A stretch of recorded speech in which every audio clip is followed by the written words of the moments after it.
today is the culmination of what we've been doing. So it's kind of the combination of combining like terms, orders of operation, and algebraic expressions, and using the properties.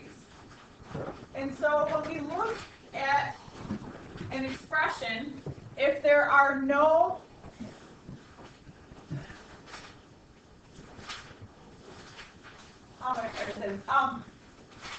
this particular expression is just one term because there are no items separated by adding and subtracting. So this is one term, and each term has a coefficient. So the coefficient is the number that the variable is being multiplied by. So you call 3 the coefficient. X is called the base, or the variable. And then 2, as you know, is the coefficient. I'm sorry, is the exponent, or the power.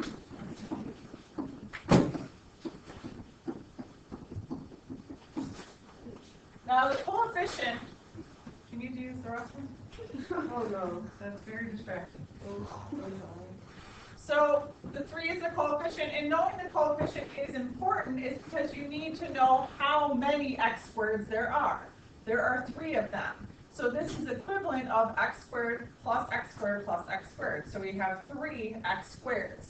And so when you look at an expression, the coefficient is what you operate with. So, Damian, what's the coefficient of our first term right there? Okay, good. Isaac, what's the coefficient of our second term? So if there were to be a number out there, Isaac, you had to guess, what would it be? How many A's do we have? 0, wait, 1. 1, good.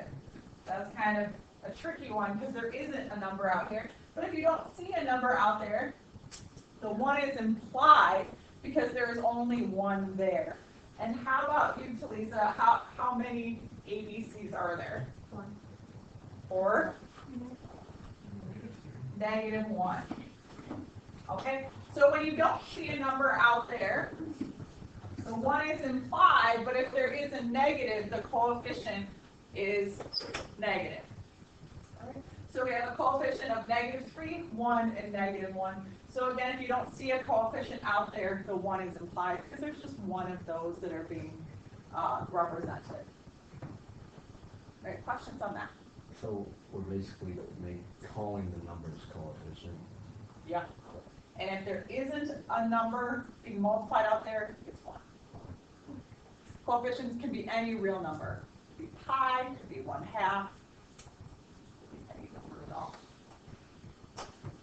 Now, like terms are terms that have the same variable cluster after them.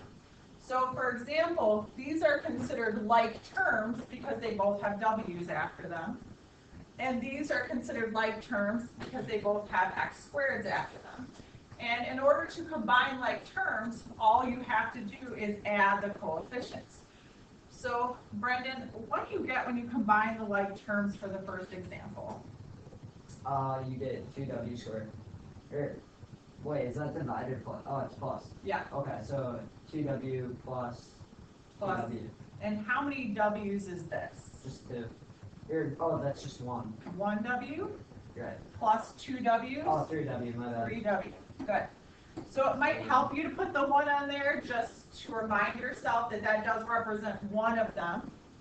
And it's very common in the beginning to want to increase the power, but because you're adding, the power won't increase. Powers only increase when you're multiplying. Okay, Logan, how about 2x squared plus 5x squared?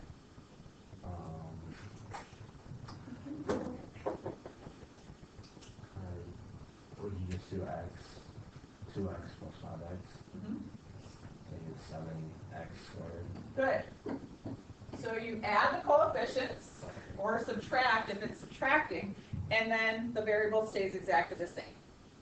So it's kind of like in your mind, this could be, you know, in Brendan's example, 1 wheel plus 2 wheels is 3 wheels. I don't know what x squared could be. 2 fish plus 5 fish is 7 fish. if x squared could represent a fish. And Um, we have to square it then. Right, because it is squared to begin with, so it stays squared.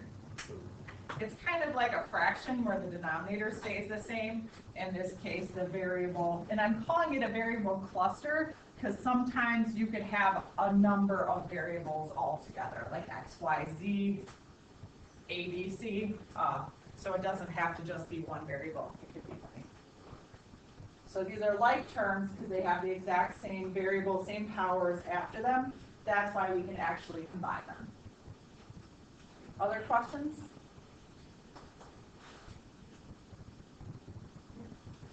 So, Maggie, are the terms that are listed there all like terms? No. So which of the terms are like? The 99x squared and the 2x squared. So that's great. Only the x squareds are like terms. X squareds are not like terms with regular x's. So what Maggie's going to do is add the coefficients for the x squared. So how many x squareds do we have, Maggie? -7x squared. Good. Now, Maggie, does the 5x have any friends up there? No. No. So we're just going to recopy that. How about the -8? No. No, that has no like terms with it either. So if it doesn't have any like terms, it just gets recopied. If it does have like terms, it gets combined by adding or subtracting. So she did -9 plus 2 to give us -7, and the x squared stayed the same. And you should be arranging these in decreasing order of power. So notice x squared first, then x, and then the regular number. Great, questions on that? All right, Ava, we're going to go to you. And before I ask you a question, because these two minus and negative like hurt my eyes, so I'm going to fix it. I'm going to call it 7xy minus a negative is just plus.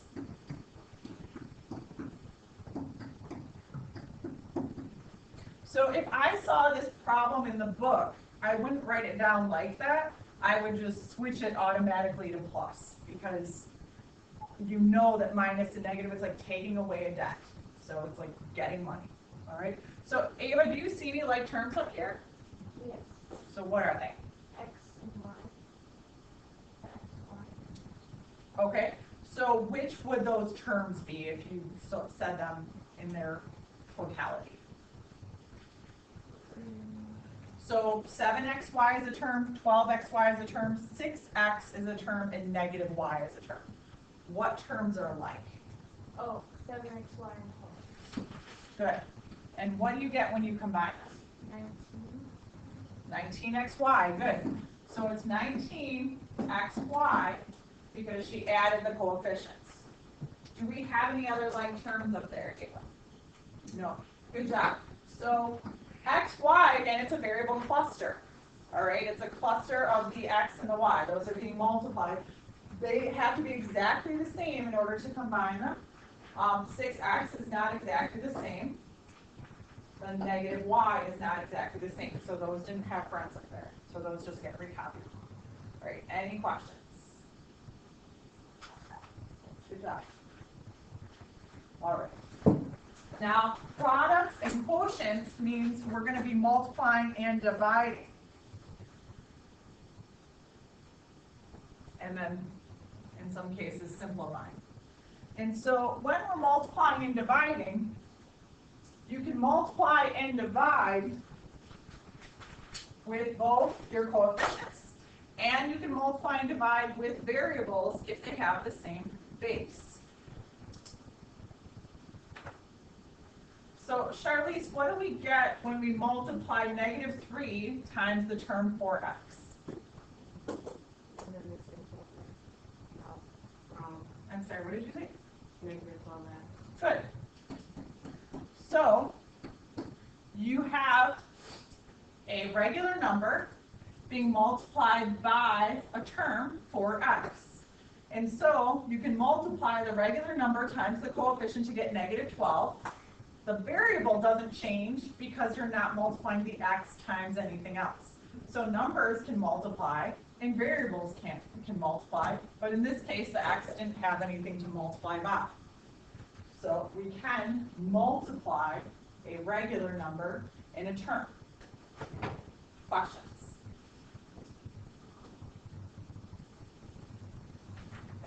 Let's take a look at this one. We have negative 4a times negative 7a. So again, when we're multiplying, you can multiply numbers times numbers, variables times variables. So Denise, when we multiply, or in other words, coefficients times coefficients. So Denise, when we multiply coefficient times coefficient, what do we get? 28. And let's stay focused here. What do we get, Denise, when we multiply variable times variable? U squared, so b squared. Okay, good. 28a squared. So this one's a little tricky. You have to remember that a times a is a squared. A couple of lessons ago, we did repeated multiplication. Remember, a times a is a squared. So negative 7 times negative 4 is positive 28. A times a is a squared. Questions on that?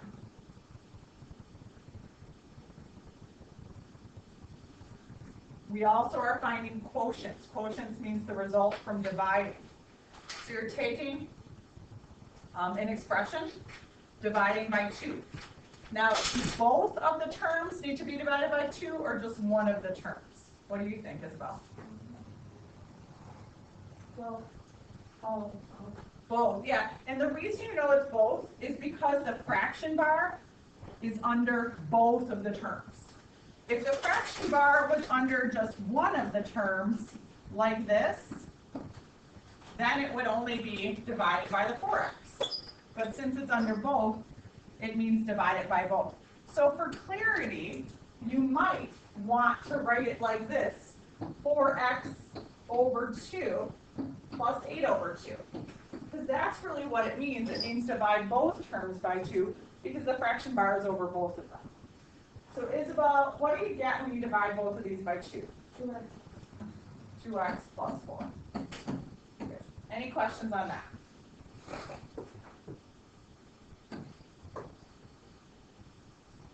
Lisa? Okay, that's a great question. Are these like terms? no. So in order for this, Lisa, to be 6x, this would have to be a 4x. But because the 4 doesn't have an x, these aren't like terms. So that's as simplified as it gets. Okay, good question. Anybody else? Now, a lot of times when people go wrong with simplifying, they go wrong with distributing. That's one error. And with negative signs. So this kind of is the perfect storm of both of these. And the little advice up there, you may need to distribute a negative sign, is something to keep in mind. So there's a negative sign outside of the parentheses, and what that means is change everything inside of the parentheses to the opposite sign. So it essentially means take the opposite of everything inside the parentheses. Another way you can look at it, which might be a little clearer, is make this a -1. Because of the 1 is implied. So you're going to distribute -1 to both of those terms. So when you do that, you get -1x. And then Ashley, what would you get when you distribute the -1 to the -4? 4. Right, so plus 4. So it might help you, instead of it just being negative parentheses, you write it as -1 parentheses, and then you can do the distributive property. In other words, you do -1 times x, which is -1x. -1 times -4 is +4, which is plus 4. And then I'm going to bring down the rest. Ashley, I'm sticking with you. Do we have any like terms up here? -1x and 5x. And what do I get when I combine those? 4x. Okay, good. Any other like terms? 4 and you get 5. Good. So 4 and 1 are just our regular numbers, combine those, and I get 5. And Ashley, can I further simplify?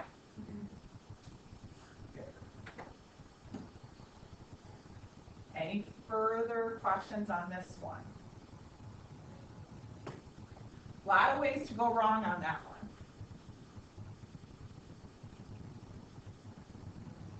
Okay, so DJ, you are up. What would you do first? I would distribute first. Okay, So, I'm gonna put an imaginary 1 or an actual 1 there where the 1 is implied. So when you distribute, what do you get? 5 plus y. Okay, and I'm gonna bring down the rest for you.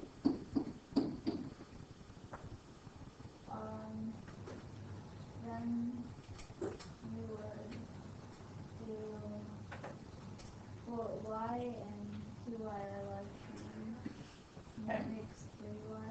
Good, because again, it's 1y plus 2y would be 3y. And then 5 and 6 are also, and that's 1, or negative 1. -1, good. So don't forget, the negative goes with the 6. So it's 5 plus -6 is -1. So you could write plus -1 or -1. Whatever floats your boat. I want you guys to do this one at your desk.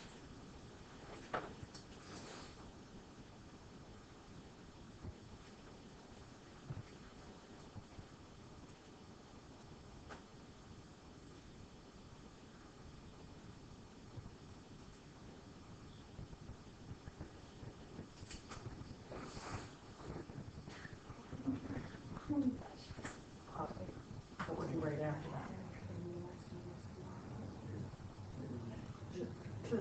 I just want to make sure the rest of it.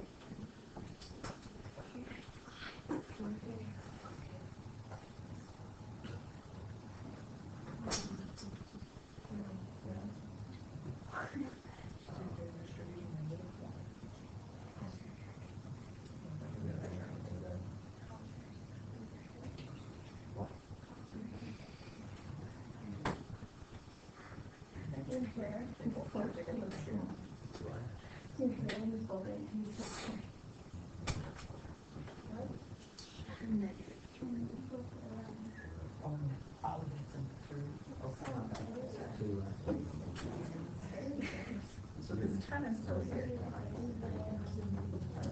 So bring the 10 down. You don't need the parentheses anymore because you are restricted by negative. Okay, now you're going to combine your other terms.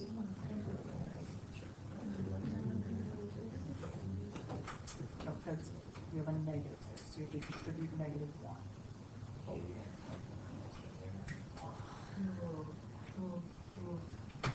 Stop. Okay. Brendan, Jay, you were up, so what would you do?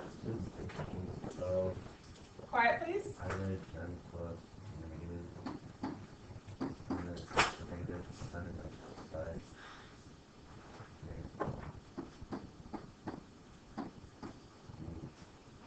Plus would be negative 1x, plus -3. Okay. And then here's 3 or like terms, so you get 7 plus -x. Okay, 7 plus -x. Did anyone write -x plus 7? Okay. So both of these are correct. This is how you're going to see it written more with the variable first, but because of the commutative property, we can add in any order. Just remember, you're not multiplying the 10 in. That's a common mistake. The 10 is not in front of the parentheses, it's actually a -1 in front of that parentheses. So that's what you are distributing. Okay, give this one a try.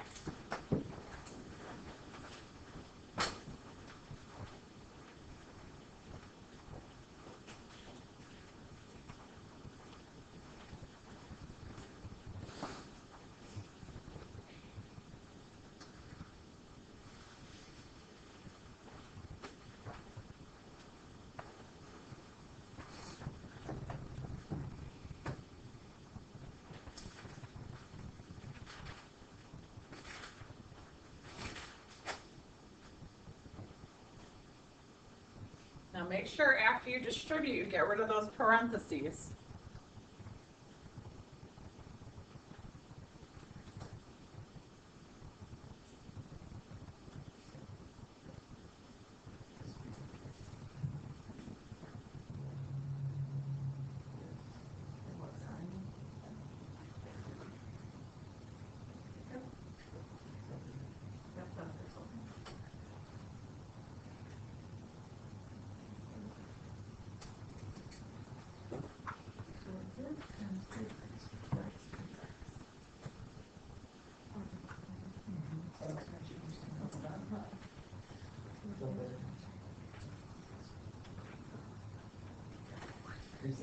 Square. So you have -2x times -7. Oh. Yeah, that.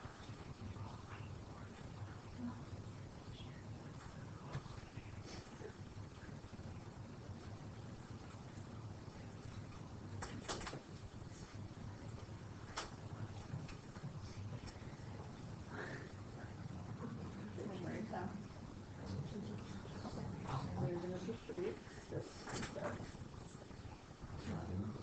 That's what it means when it's right outside the parentheses. Times first 3x.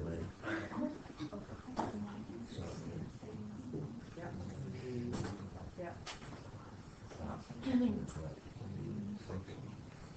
-6, yeah. And because it's x times x, it's x squared.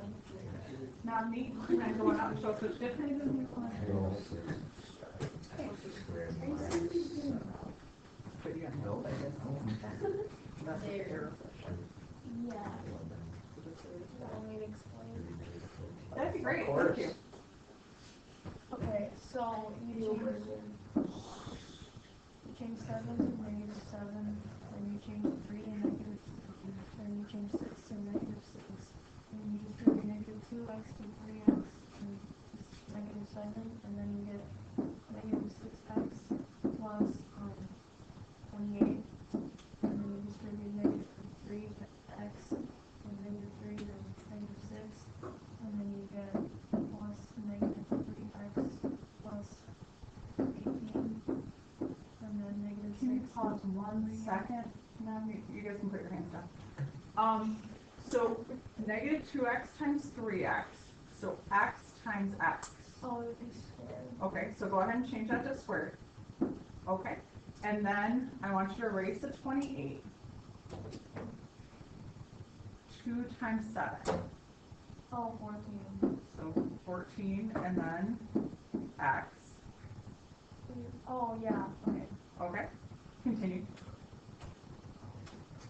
It's gonna change things a little bit for you. Okay, so 14x and -3x are like 10 to the 6x squared plus 11x plus 18. Give her a round of applause. Nice job under pressure. DJ. I have a question. If you multiply x squared by x squared, what would you get? Would it just be x to the 4th? What do you guys think? Is x squared times x squared x to the 4th?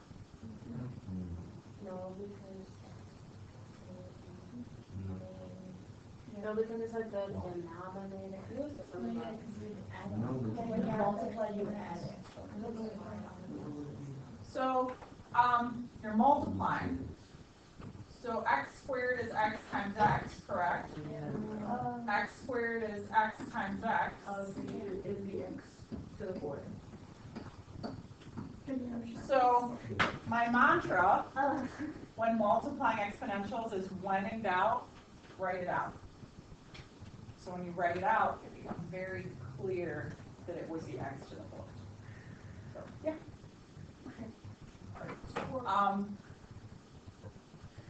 Other questions? Well, that was not about that, but it was a great question. Questions about this? Please get started. Yeah.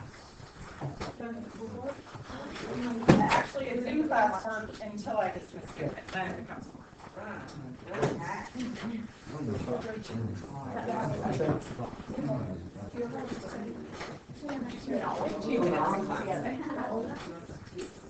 That's pretty close. No, that's fine. It's right there. Because I just got this new lunch at like that 2 o'clock. Not bad.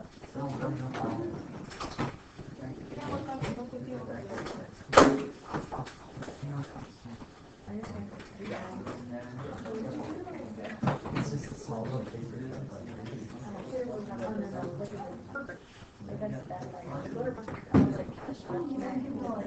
How?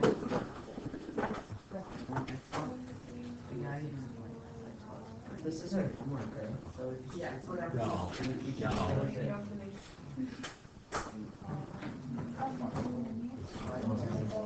Oh my god. I get it. No, it's only one. Right?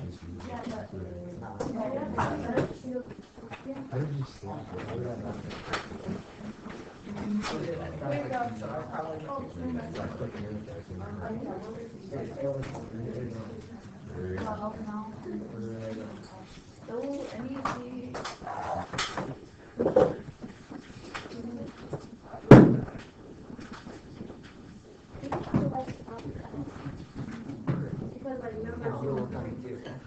You're on my butt.